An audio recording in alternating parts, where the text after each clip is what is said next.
On the other side of the aisle, the Democratic National Committee is also dealing with a defensive posture after a New York Times report of its own today about the DNC. The newspaper reported that an aide to the committee chairwoman, Debbie Wasserman Schultz, supposedly, quote, disinvited the DNC vice chair, Tulsi Gabbard, to the debate tomorrow night here after the Hawaii congresswoman spoke out very publicly against the party's decision the number of Democratic nomination debates to just 6. The DNC says this is all just a big misunderstanding. John, is this fueling those who say the DNC is stacking the deck in favor of Hillary Clinton? Is the DNC doing that? And is any of this going to matter? Is the DNC going to get away with it? Fueling it, yes, and I don't know.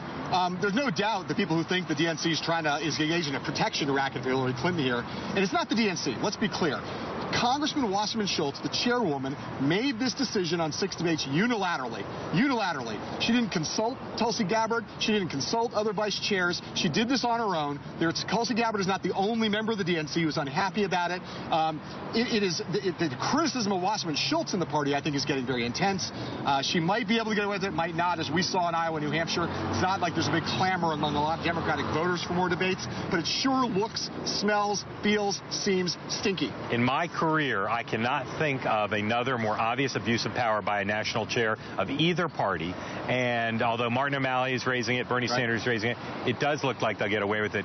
It is a disgrace, and Debbie Wasserman Schultz is facing some public heat. Yeah. And she's just going to sit and take it. You know, the DNC's explanation of this is we didn't disinvite her, but they admit that they called her. Actually, again, to be clear, Wasserman Schultz as chief of staff, not someone at the DNC, someone working for Debbie Wasserman Schultz individually, called Tulsi Gabbard and basically said, listen, if you're going to keep saying that stuff, maybe you better stay away from Vegas. Maybe you shouldn't ought to go. It'd be better if you stayed away. That might not be a disinvitation because it's America. She can fly here anytime she wants, but it's bad, bad, bad. Yep, I agree.